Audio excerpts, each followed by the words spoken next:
for all the ingredients for cucumber pickle. So I have this cucumber. I already soaked in hot water for 3 days.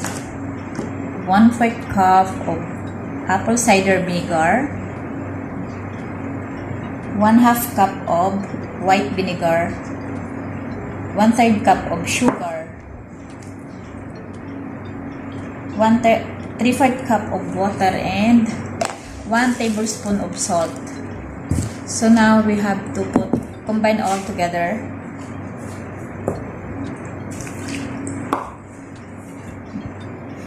The water,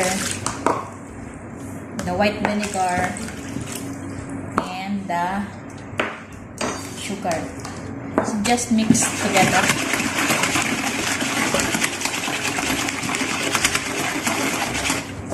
And let's put here in our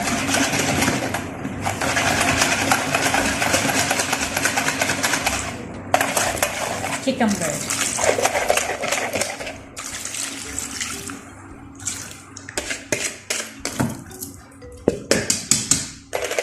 And that's it, guys.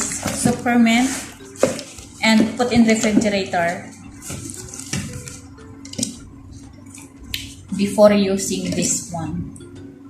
So I put here inside and put in refrigerator. So I think